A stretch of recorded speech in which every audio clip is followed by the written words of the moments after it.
Bueno, este es un trabajo práctico de la materia semiótica de los medios de la cátedra Rocha Alonso. Nosotros somos Gastón Álvarez, Daisy Atoche y Fabiola Colque. En el presente trabajo vamos a hacer un análisis de las películas Argentina 1985 y Aún estoy aquí.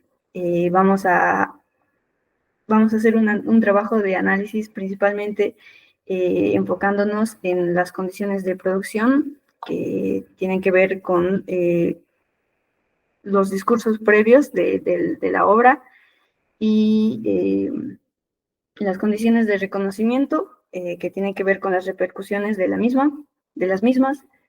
También vamos a abordar las operaciones icónicas que tienen que ver principalmente con lo visual, que abordan, que tiene que ver principalmente con lo visual, que ya sea planos, encuadres, angulación, también con operaciones indiciales, que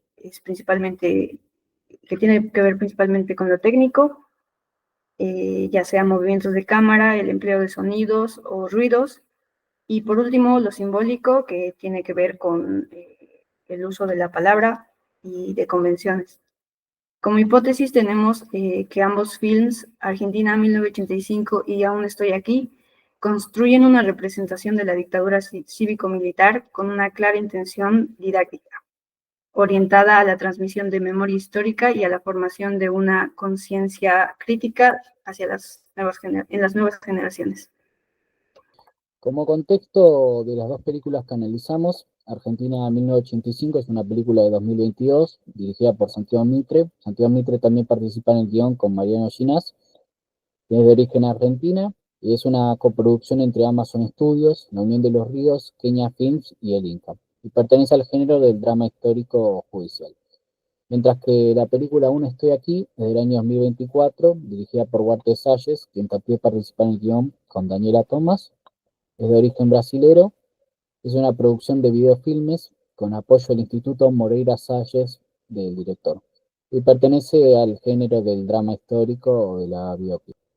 Como condiciones de producción, tenemos por un lado, tenemos en ambos casos que ambas películas están basadas en hechos reales. Por un lado, Aún estoy aquí, está basada en el libro Ainda estou aquí, del escritor brasileño Marcelo Rubens Paiva, que es el hijo de Rubens Beirut Paiva y Eunice Faciola Paiva, en el cual relata las memorias de su familia tras el secuestro y desaparición de su padre durante la dictadura militar brasileña. Como contexto histórico tenemos principalmente los años de la dictadura militar en Brasil, que va desde 1964 hasta 1985, pero también abarca algunos años después de la dictadura en democracia. Por otro lado, en Argentina 1985, esta está basada en la historia real del juicio de las juntas militares, en la cual se juzgó a los principales líderes de la dictadura militar argentina. Y el contexto histórico es, a diferencia de Aún estoy aquí, es plenamente en democracia, que es concretamente durante la transición de la democracia después de la dictadura, que se autodenomina como el proceso de reorganización nacional, que va desde 1976 hasta 1983. Como contexto de reconocimiento, ambas películas generaron notas de opinión. Una nota positiva en Argentina 1985 y una nota más crítica de Aún estoy aquí. Ahí la podemos ver en las imágenes. Bueno, para las operaciones se seleccionaron planos de Argentina 1985 y dos planos de Aún estoy aquí. En Argentina 1985, los planos están pensados para facilitar la comprensión y la identificación emocional del espectador con los hechos. Los planos seleccionados hay planos medios y primerísimo primer plano. El encuadre es frontal y centrado con simetría en la composición. La angulación de la cámara está ubicada a la altura de los ojos de la testigo y utiliza una paleta oscura y cálida, con colores marrones, ocres y beige. Y otro aspecto que me gustaría señalar es que en el primer plano, como ven atrás, tenemos todas las luces encendidas, como señalándola a ella como la parte importante de esta historia, de esta pequeña escena. Y en la segunda escena no tiene profundidad de campo para que pensemos en el foco, en ella y en lo que está contando, que no importa todo lo demás. Mientras que para un Estoy Aquí se seleccionaron dos escenas, una escena de material de archivo y la otra es la escena del secuestro de Denise. En la primera escena tenemos un plano medio conjunto, donde tenemos una angulación normal a la altura de los personajes, lo que genera un punto de vista neutral. Pero en este caso, por la posición detrás de uno de los represores, también puede leerse como una mirada semisubjetiva, es decir, como si nosotros como espectadores formáramos parte de ese dispositivo de vigilancia. Este mismo plano también tiene colores oscuros y apagados, donde predominan los tonos verdes, grises y azulados, con una iluminación muy tenue. La falta de luz y el contraste refuerzan ese ambiente opresivo. Y el segundo plano, que es una imagen de archivo, que aparece en el final de la película, es un plano general y una angulación neutral. La cámara de archivo está ubicada al nivel de los ojos de la personaje. No dramatiza ni estiliza, mantiene un tono objetivo y de testimonio. El contraste también se puede ver entre el marco del televisor, que es moderno, y las imágenes de archivo que son en blanco y negro. También opera como una prueba documental, como una interpelación al espectador de decirle que esto sucedió, que está registrado y que debe recordarse. Bueno, como operaciones indiciales tenemos en primer lugar por el lado de la película Argentina 1985.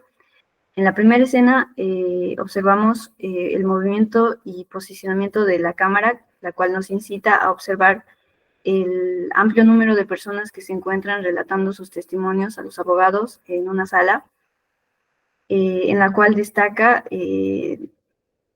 aparte del movimiento de la cámara, destaca el sonido, que son los testimonios que se superponen uno sobre otro y nos indica el gran número de testimonios que hay y bueno, la posibilidad que se da, digamos, de tener que tomarlos todos al mismo tiempo debido a la brevedad con la que es necesario las pruebas, poco tiempo disponible.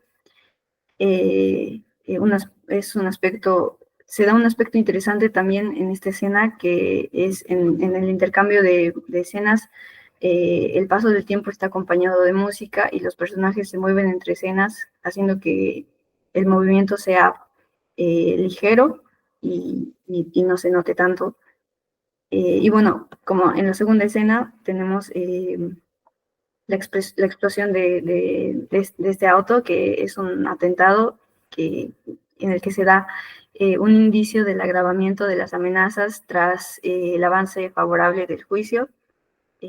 Bueno, observamos en la escena, hay un zoom hacia la explosión, y el cual está acompañado de un sonido estridente, que es una explosión que tiene una clara intención de llamar la atención del espectador sobre el aumento de la gravedad de la amenaza hacia el abogado, a su equipo y hacia el juicio.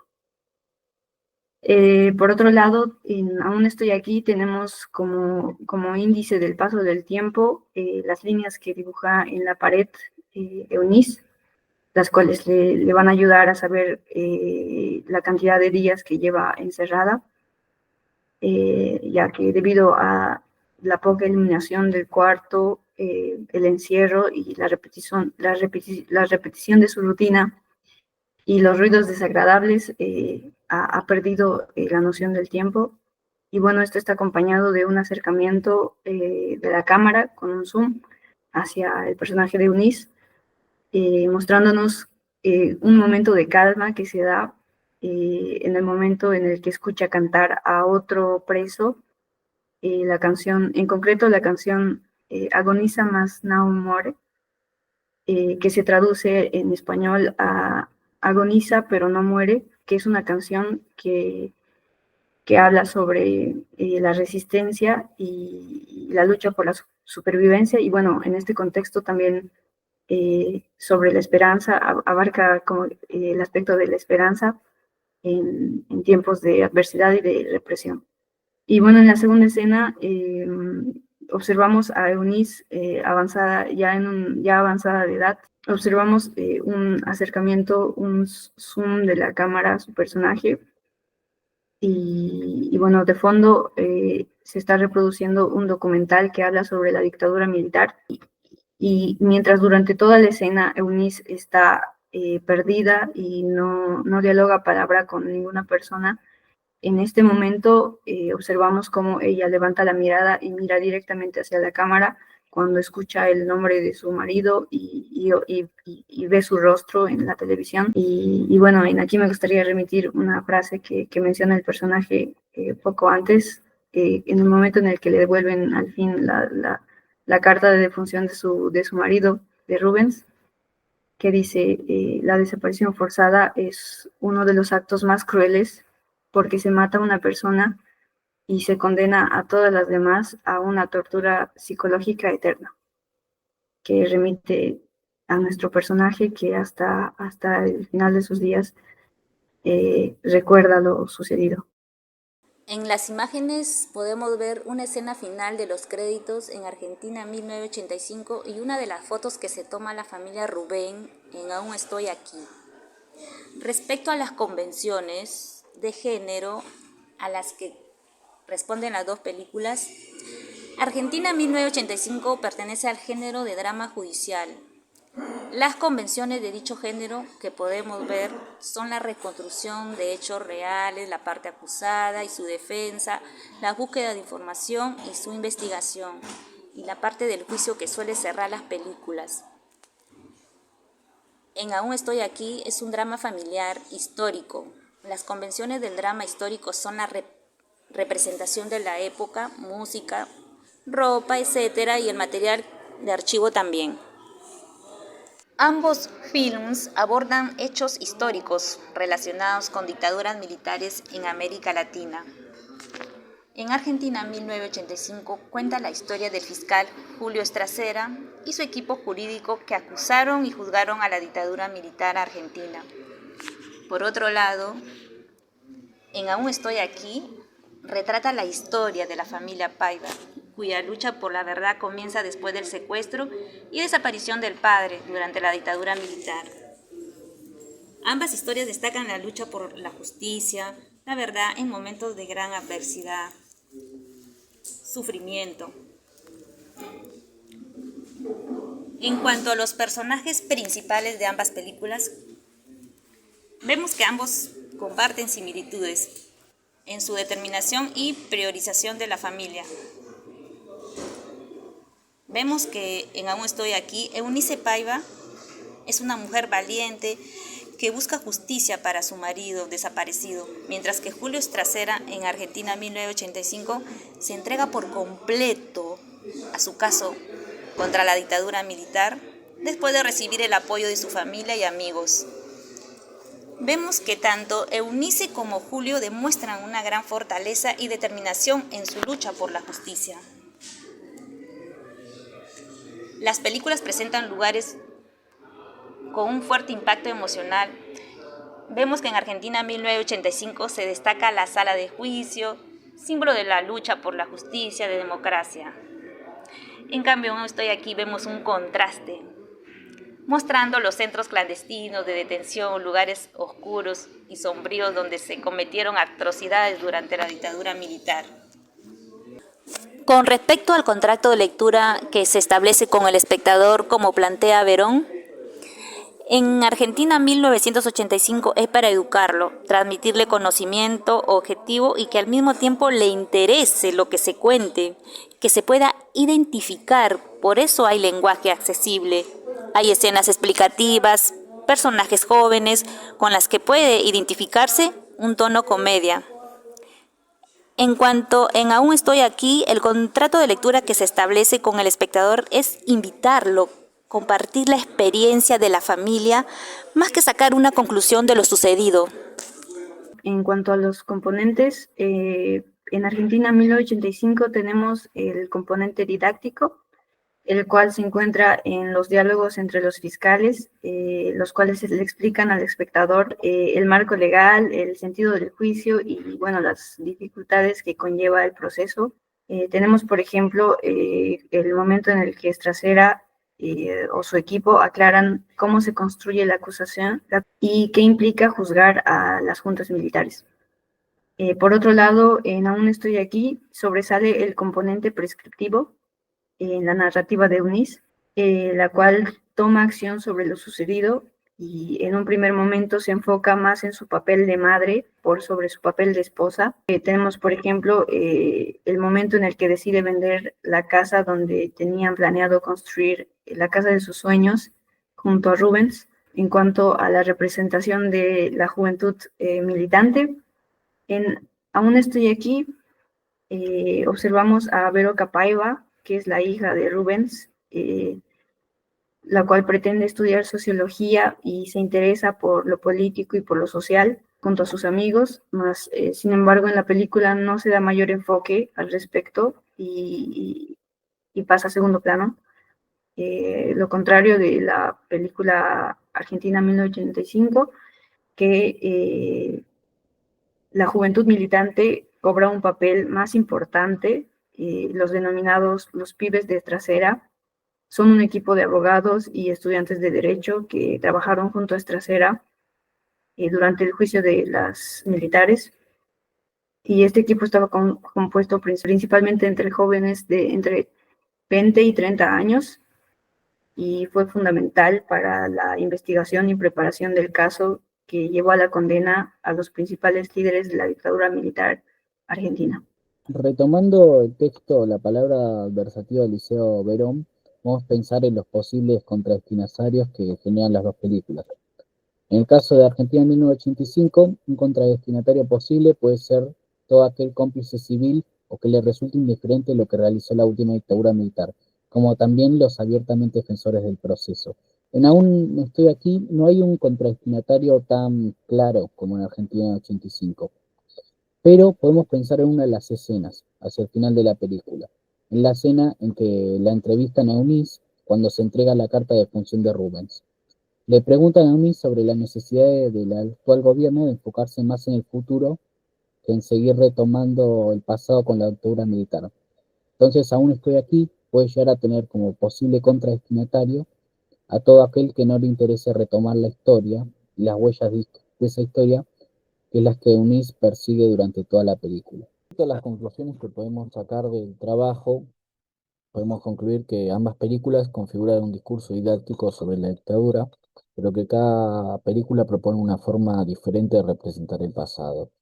En Argentina 1985, más de un tono ligero de comedia, de drama judicial, mientras que Aún estoy aquí con un tono más solemne de drama familiar. Además, el lenguaje audiovisual no solo representa, sino que también educa e interpela, y que la representación de los jóvenes es clave para pensar en la transmisión generacional de lo sucedido. Respecto a la bibliografía que utilizamos el texto de María Vitonte y Liliana Grigüelo, de la demostración lingüística, la comprensión del lenguaje audiovisual, tres textos de Peirce, La fijación de la creencia, la obra lógico-semiótica y las cartas a Lady Welby.